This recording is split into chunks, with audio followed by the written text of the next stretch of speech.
They brought cupcakes to class. A teacher smiled as she handed them out. A man put on his uniform and left for work. Sworn to protect the same town, the ordinary moments lay together like any other day. Until someone noticed something no one wanted to see. They were Cynthia and Dennis Perkins. She taught English at Westside Junior High in Livingston Parish, Louisiana. He was a sheriff's deputy and a SWAT commander. To neighbours, they were familiar. To students, they were trusted. To the community, they were just another couple living in a quiet life in a quiet town. But behind closed doors, they were filming crimes. Crimes that would shake their parish to its core. It started with a tip. One disturbing image flagged by the National Centre for Missing and Exploited Children. That single file triggered a chain reaction. Search warrants, forensic analysts, and a 44-page indictment that exposed a nightmare hiding in plain sight. By the time investigators finished, Cynthia and Dennis Perkins faced 150 felony charges. The allegations reached into classrooms, patrol cars, and private corners of lives that trusted them most. This is not a story about rumours. It's a story built from indictments, search warrants, and victims who chose to speak. Amongst the charges were second-degree rape, sexual battery of a child, video voyeurism, and the production of child pornography. But one count stood out. Something so grotesque it made national headlines. Semen-laced cupcakes served to Cynthia's students. Dennis filmed himself ejaculating into cake batter. Cynthia baked it, and then she handed these cupcakes to children in her classroom, smiling, laughing, trusted. This wasn't just criminal. It was calculated, it was coordinated, and it was carried out by two people who were supposed to protect and educate. Cynthia eventually pleaded guilty. She admitted to helping Dennis sexually assault a minor, to filming a child while bathing, and to distributing these cupcakes. In exchange for her cooperation and testimony against her husband, she was sentenced to 41 years in prison. Dennis pleaded guilty to 7 counts, including second-degree rape and child pornography production. He was sentenced to 100 years behind bars. No parole, no probation, no appeal. Before sentencing, Dennis stood in court and said, "Jesus Christ has forgiven me." One of his victims responded, "You're not worth any of my time. Have a nice life in prison." This case isn't just about crime. It's about betrayal. It's about power. And it's about the survivors who refused to stay silent. I'll take you through how the investigation began, what investigators found, and how a community learned that the people it relied on were capable of monstrous betrayal. I will avoid graphic detail, and I will centre on what matters most, the facts, and the people harmed. We will start with who Cynthia and Dennis were in Livingston Parish, what their roles meant to neighbours and students, and the ordinary routines that concealed extraordinary crimes. Then we'll follow the tip that changed everything, the evidence investigators recovered, and the courtroom moments that told the painful truth. Livingston Parish, Louisiana, a place where the days are slow, the streets are familiar, and the people know each other by name. It's the kind of community where teachers wave to parents in the pickup line, and deputies nod to neighbours at the gas station. Trust isn't just expected, it's woven into daily life. Cynthia Perkins was part of that rhythm. She taught English at Westside Junior High to students. She was a teacher who handed out cupcakes, assigned essays, and decorated her classroom for her holidays. To parents, she was a reassuring presence, somebody who smiled at school functions and sent home progress reports with neat handwriting. Dennis Perkins wore the badge. He worked for the Livingston Parish Sheriff's Office and served as commander of a SWAT team. He was the kind of officer people recognized, not just from patrols, but from community events, church gatherings, and the quiet authority that comes with a uniform in a small town. Together, they looked like a respectable couple, married, active in the community, living in a modest home on a quiet street. They had dogs, they hosted barbecues, they were seen but not scrutinized. And that's what made this case so devastating. Because when the charges came, when the search warrants were executed and the indictments were filed, the community wasn't just shocked, it was betrayed. These weren't strangers. These were people trusted with children, with safety, with a quiet responsibility that held a town together. The places involved weren't distant or abstract. There were classrooms, kitchens, bathrooms, patrol cars. There were spaces where people felt safe, and the people accused weren't faceless criminals. They were familiar, they were known. In small towns, roles overlap. Teachers are neighbours, deputies are family friends. The overlap can build strong communities, but it can also create blind spots. When somebody in authority crosses the line, the damage isn't just legal, it's personal, it's cultural, it's emotional. This isn't about painting a town with guilt. It's about understanding how trust was weaponized, how two people used their position to hide what they were doing, and how that trust delayed the truth from coming to light. Livingston Parish is still reckoning with what happened, and as we move deeper into the story, we'll follow the tip that changed everything. The moment someone outside the parish saw something no one inside it wanted to believe. It didn't start with a local complaint. It didn't come from a student, a parent or colleague. It started with a tip. One disturbing image flagged by the National Centre for Missing and Exploited Children. Someone saw something online, something that didn't sit right, and they reported it. That tip was routed through federal systems and landed in the hands of investigators in Louisiana. It wasn't vague. It was specific enough to trigger an immediate referral to Louisiana Attorney General's office, and that Livingston Parish Sheriff's Office.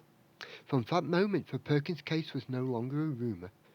It was an active investigation. Detectives began quietly gathering information. They didn't knock on doors or make arrests. They started with digital traces, metadata, file origins, timestamps, and device IDs. They built a timeline. They mapped connections. They looked for patterns that could hold up in court. Then came the search warrants. On October 23rd, 2019, officers executed a warrant at Perkins' home. They seized multiple electronic devices, phones, computers, external drives, and cameras. They collected physical evidence, documented the scene, and began the slow, methodical process of forensic analysts. What they found was staggering. There were hundreds of files, images, videos, some created by Dennis Perkins himself, some featuring Cynthia, some involving children. The evidence wasn't speculative. It was time-stamped, geotagged, and linked to devices registered in their names. The forensic team recorded deleted files, encrypted folders, and backups stored across multiple devices. One video showed Dennis ejaculating into cupcake batter. Another showed Cynthia distributing these cupcakes to her students. Investigators didn't rely on hearsay. They had footage, they had files, they had the chain of custody to prove it. But the case didn't stop there. Investigators discovered that Dennis had used his position in law enforcement to shield their activities. He had access to internal systems, knew how investigations worked, and allegedly deleted or concealed evidence before search. Cynthia, meanwhile, had access to children through her role as a teacher, and that access became part of the abuse. The scope of the case widened. More devices were examined. More victims were identified. The Louisiana Attorney General's office coordinated with financial agencies to ensure that every piece of evidence was properly catalogued and preserved. The forensic reports were exhaustive, listing file names, creation dates, and the specific devices where each item was found. Eventually, the evidence was presented to a grand jury. The result? A 44-page indictment listing 150 felony charges. The charges included second-degree rape, sexual battery of a child, video voyeurism, production of child pornography, and mingling of harmful substances. Each count was tied to a specific exhibit, digital files, physical items, or witness statements. This wasn't a case built on rumour. It was built on hard evidence, on digital footprints, on sworn affidavits, and verified reports. And it all started with one person who saw something and chose to speak up. That tip, that single act of reporting, exposed a coordinated pattern of abuse that had gone undetected for years. It forced the community to confront the reality that two of its most trusted figures had used their position to harm the very people they were meant to protect. Next, we'll walk through the indictment itself, what the charges were, how they were structured, and what they revealed about the scope of the crimes. This is Cupcakes and Command. You're listening to Disturbing Truths. I'm Andrew. Stay with me. By the time the investigation reached the grand jury, the evidence was overwhelming. The files, the footage, the forensic reports. They didn't just suggest wrongdoing, they documented it. The indictment was 44 pages long. It listed 150 felony charges between Cynthia and Dennis Perkins. Each count was tied to a specific act, a specific file, or a specific moment investigators had recovered and verified. This wasn't a vague accusation. It was a detailed map of criminal behaviour. That charge refers to a video investigators found. In it, Dennis ejaculates into cake batter. Cynthia bakes it, and then she serves these cupcakes to her students at Westside Junior High. The act was filmed. The file was time-stamped. The distribution was documented. It wasn't hearsay. It was evidence. The indictment also included charges related to filming of children in private settings, including bathrooms and bedrooms. Investigators recovered footage that showed minors being recorded without their knowledge. Some of these recordings were stored in encrypted folders. Others had been deleted, but recovered through forensic software. Each file was logged. Each device was catalogued, and each count in the indictment referenced the specific exhibit number tied to that evidence. The language in the indictment is critical. It uses statutory terms like production, distribution, battery, and rape. But behind each word is a person, a child, a survivor, a life altered by what these two people chose to do. Before sentencing, Dennis stood up in court and said, "Jesus Christ has forgiven me." The courtroom was quiet. The judge didn't offer commentary. The sentence was handed down, and with it, the legal chapter of his case came to a close. But the emotional chapter, the one lived by survivors' families and the community, continues. These were the admissions, and this is what the public record shows. Next, we will look at how the community responded. the fallout in Livingston Parish, the reaction from the school district, and what happens when trust is shattered by the very people who are supposed to protect it. Livingston Parish didn't just wake up to a scandal, it woke up to betrayal.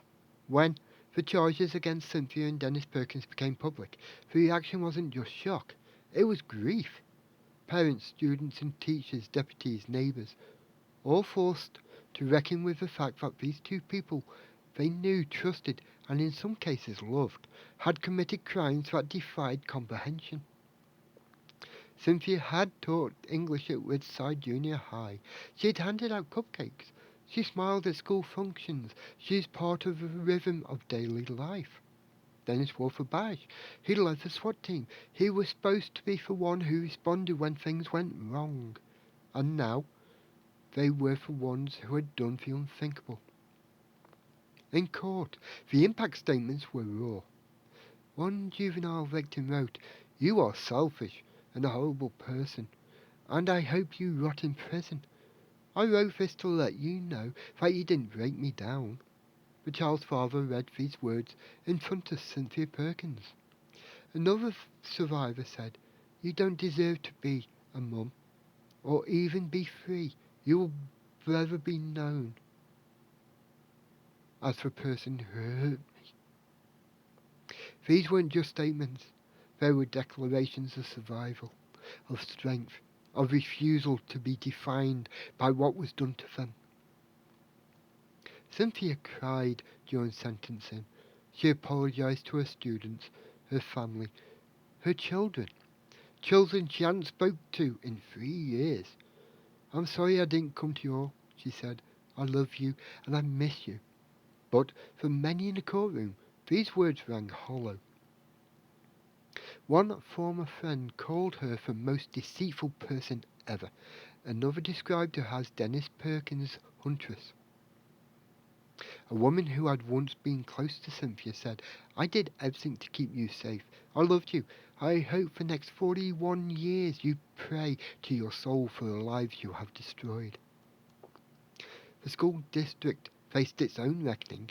Westside Junior High had to respond to parents asking how this could happen, how a teacher could serve tainted food to children, how no one saw for signs, how trust could be so deeply violated. The sheriff's office, too, was forced to confront the fact that one of its own had used his position to hide evidence, manipulate systems, and commit crimes while wearing a uniform. And then there were the families, not just of the victims, but of Cynthia and Dennis's themselves. Cynthia's father told the court, "There's never been any disagreement about her guilt, but her contention all along has been it was done under duress." He described how Dennis isolated her, convinced her that her family didn't love her, and pulled her into a world she couldn't escape. But others rejected that explanation. Prosecutors said Cynthia was not a passive participant. She filmed, she disputed, she chose, and her guilty plea, they argued, spared victims from having to testify, but it didn't erase what she had done. The community fallout wasn't just emotional, it was structural. The policies were reviewed, trust was broken, and the survivors, the children, the families, the friends, were left to rebuild their lives in the shadow of what had happened. This isn't about assigning blame beyond the facts. It's about acknowledging the ripple effects of crimes like these, the way they fracture communities, the way they force people to re-examine everything they thought they knew. Next, we'll look at how the legal system responded, the plea deals, the sentencing, and what justice looked like in a case that defied easy resolution. The courtroom was quiet, not because the crimes were forgotten, but because they were finally being named. After years of investigation, forensic analysis, and emotional fallout, the case against Cynthia and Dennis Perkins reached its legal conclusion. The charges were staggering, the evidence was overwhelming, and the sentences were final. Let's start with Cynthia. She pleaded guilty to 3 felony counts: second-degree rape, production of child pornography, and conspiracy to mingle harmful substances.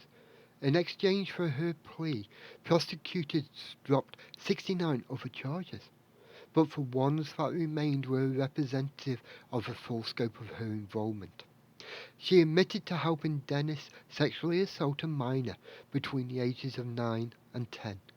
She admitted to filming a child while bathing, and she admitted to using her husband's semen to season cake batter.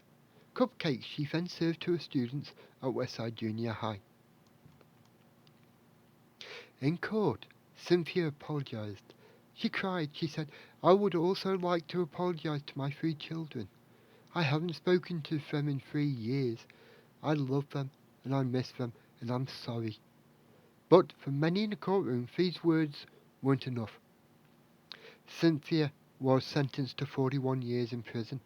No parole, no probation, no appeal. She will serve every day of that sentence. Now Dennis. He pleaded guilty to 7 felony counts, 1 count of second-degree rape, 2 counts of sexual battery of children under 13, 1 count of video voyeurism, 2 counts of child pornography production involving children under 13, and 1 count of mingling harmful substances. He was sentenced to 100 years in prison, no parole, no probation, no appeal. He will die behind bars. Dennis cried during sentencing. He told the court, "Jesus Christ has forgiven me, and I'm grateful for that. I hope and pray that anyone that this affected will also find forgiveness and healing through Jesus Christ." The plea deals were strategic. Prosecutors said they met with each victim before finalizing the agreements. The goal was clear: spare survivors from having to testify in open court. Assistant Attorney General Barry Milligan said that remaining charges were enough to represent the full scope of the crimes, and the guilty pleas ensured accountability without traumatizing the victims. Louisiana Attorney General Jeff Laundrie issued a statement. Dennis Perkins admitted to his despicable crimes and pled guilty in court. He waived any right to appeal, probation, or parole. Today's conviction is in the best interest of our victims and justice. The legal system did what it could. The sentences were severe. The process was deliberate. But justice, real justice, is more than prison time. It's about truth. It's about acknowledgement. And it's about the survivors who stood up and said, "You didn't break me." Some stories end with a verdict. This one doesn't. Cynthia and Dennis Perkins are behind bars. The charges were filed. The sentences were handed down. The courtroom doors have closed. But the damage they caused, that doesn't disappear with a gravel strike. This case wasn't about crime. It was about proximity. About how predators can live in plain sight. How they can wear uniforms, hand out cupcakes, and smile from across the street. It was about a community forced to confront the fact that trust had been weaponized and innocence exploited. Livingston Parish is still healing. The school district had to answer impossible questions. The sheriff's office had to rebuild credibility. Families had to explain to children why the people they were taught to trust had done the unthinkable. And the survivors, they carried the truth, not just the trauma, but the strength, the courage to speak, the refusal to be silenced. One child stood in court and said, "You didn't break me." That line matters. It's not just defiance, it's survival. This episode wasn't built to shock. It was built to document, to lay out the facts, to centre the voices of those harmed. and to remind us that justice isn't just about prison time. It's about truth, accountability, and the long, slow work of repair. If you listened this far, thank you. If you're somebody who suspects abuse, report it. One tip, one image was enough to expose a coordinated pattern of harm. That tip changed everything. This has been Cupcakes in Command. You've been listening to Disturbing Truths. I'm Andrew. Stay safe, stay aware, and stay with me. We'll be back next week with another case, another reckoning, and another story that deserves to be told.